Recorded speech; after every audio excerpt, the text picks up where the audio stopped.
I was able to donate, though, $10,000 to Juvenile Diabetes Research Foundation as of last year, so I'm very excited about that accomplishment, and I'm stuck with some extra books. That's all right. We'll file that under acknowledge and learn from your mistakes. I will not be overly optimistic about those big opportunities, but you know, you never know what's going to happen. And I would also recommend that you have some kind of backup plan for things like that. Sure, you know, it didn't work out so well with the number of books, but a better example perhaps is that I started working on book 2 about 2 years ago. But you know, it didn't click in the same way. It was going to be a book about sports and food at stadiums and recipes. I shouted out some folks over at the Wells Fargo Championship for the event 2 years ago, talked to the Panthers, did a lot of interviews with their chefs. But you know what, it wasn't clicking. I didn't have the same passion for it, for whatever reason, as I did for the first book. So early on I decided, well, if this is not going to be a book, maybe I can do a magazine article or a series of web somethings or whatever. I wound up selling it to Charlotte Living magazine. It was great. I couldn't believe it. So I pitched the story, I wrote it, and they paid me for it. So that was really interesting because, again, it was another outlet that I hadn't explored. Putting out the book changed an awful lot for me, including how I look at myself. I've worked on other projects since then. I'm hoping to have another book out next year, or a collaborative health project with a large corporation in the Charlotte area that I can't talk about right now.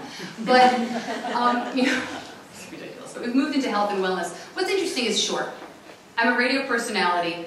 Those call letters WBT open a lot of doors. I understand that. But at the same time, I do think that a clear plan, the persistence, networking, acknowledging your mistakes, having a backup plan, being prepared can really get you through. But the number one thing for me is if you do have an idea and you have a goal, start talking about it. So, not I may do this, or I'm thinking about that. I am going to accomplish this. And it really did change the way I looked at everything. I'll tell you this much, I'm exhausted. I get up at 3 o'clock in the morning for work. I have 2 small children. Well, that's small anymore. I'm going to change that part of the talk. They keep growing. But I like to do these projects on the side because I think more than anything else, this kind of accomplishment helps define me and keeps my goals and my plans and what makes me happy moving forward. It's such a sense of accomplishment to be able to say to JDRF, we raised money, we raised awareness, and we had a lot of fun doing it. To tell my children, yes, I'm on the radio, I love doing my show, but you know what's really meaningful to me is to be able to do more to educate the Charlotte community about diabetes. My next project is a real short one. It's a social media project, starts tomorrow, so please look for it. It's called Tweet or Feet, and it is a quick little media campaign leading up to the April 21st Charlotte Walk for Juvenile Diabetes. And what it will be is a campaign that every day I'm putting out something about diabetes. It'll be highlighting a great person, interesting information. There's so much going on with this. It'll be fun. And we're using, if you're on Twitter, we're using the hashtag #TweetOrFeet. I've got some really cool influencers, I don't know what we're supposed to call them on social media, lined up, some folks at CBS News in New York. I've got some great people here in Charlotte and some fun folks with tens of thousands of followers who are going to help me acknowledge those who help out. So I'm excited to see what happens. These are the kind of things I like to do because you never know. Who knows where this could lead? Who knows who's going to see this and maybe learn something that they didn't know before? So listen, I know my advice isn't unique or new to just take your idea and do it and make it happen. I mean, that's why Nike's slogan is just do it, and that's why it works. But get inspired, find your way. I wish you every success, and thanks for having me here today. Look for Tweet or Feet. Thank you.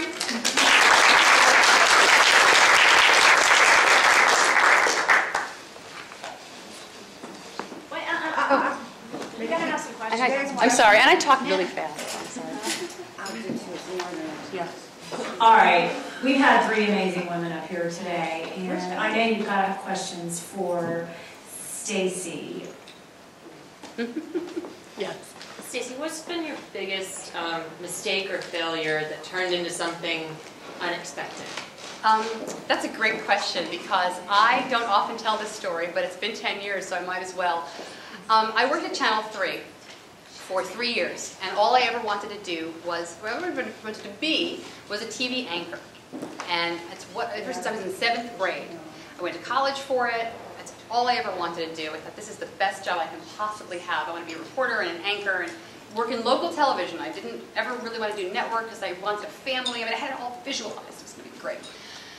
I went to work for Channel 3, and it was great for about a year. We had a management change. I had a baby, and I couldn't get promoted.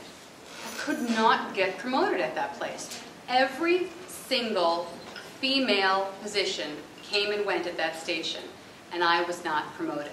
Now, is it embarrassing to admit that? Does it still hurt a little bit? Absolutely. But when something like that happens, and you have confidence in yourself, you have a choice. You can look in the mirror and say, oh, woe is me. When will they ever see the true talent in me? And what is wrong with those people? They have to promote me one of these days, and you can stick around and wait. Or you can say, they're crazy. What is wrong with those people? I'm out of here. At least if you're me, those are your choices. And that's what I did. I couldn't, after a while, you know, you have to either accept the situation for what it is and deal with it, or you have to move on. And television and radio is a business in which you have to move on often to get promoted anyway. They love to bring people in from outside. It's very rare that people do get promoted from within. So I had been having a lot of fun on WLNK on The Link with Bob and Sherry and Matt and Ramona, and on WBT doing a lot of health news. And I kept talking to them and I kept talking to them, and finally, about 4 months before my contract was up, I went to the general manager and I said, look, I am really unhappy at Channel 3. I don't know what's going to happen there. I would love to come and work for you. What do you think?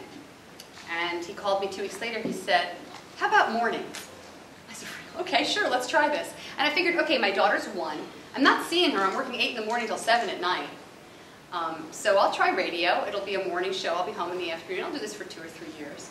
And it worked out so well for me. It was the best thing that ever happened to me. I think my talents were much better served on radio. I still don't know what the deal was on television, but you know what? I don't have to worry about hair and makeup anymore. I can go to work in my pajamas, which I don't. I never do. People always say that, do you want to work in your pajamas? No, I would like to. But it is hard for me to talk about that. You know, it's embarrassing when you think about something like that. But it worked out so well for me that I know I made the right choice.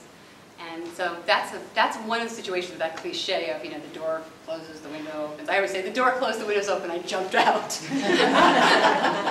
And you know what, and it may happen again. You never know, and that taught me, it really taught me, that you never know. Take an opportunity and be clear about it. Because I think if I hadn't gone to the general manager of the radio station and said, I want to work for you, I was not really sure I wanted to. But he didn't need to know that. He would never have looked at me for that job. So that's a long-winded answer to your question. Yes? How did you, because I've got a project I'm doing and I've got to get some help financially to do it. Okay. How did you do the financial side of it? That's a great question. You know, the financial side, the end of the story is we paid for it ourselves. The beginning of the way I was going to do a long-winded answer to your question is, I went to family members and I said, can you help a little bit here, a little bit, you know, and paid them back and did that. But I did initially look for sponsors. Interestingly, I got sponsors after it was done. Now you want to buy the book, thank you. You know, I'll give you this, I'll give you this, because I don't think they realized what it was going to be, and maybe that was I'm not a salesperson either. But I did try to get sponsorships up front, and I still think that's a good way to go for this kind of project. If you can sell the space in your book or on your website, that sort of thing. But we wound up, again, because the timeline was so fast, I didn't want to do it that way, but I really thought that, and I think I was right, if we didn't get it out by October, which was 8 months from the minute I started working on it, it would have been very difficult to get the punch that I got for it. So my options were limited. Luckily, it worked out. Because that could have been a bad Thanksgiving dinner at my house if it didn't.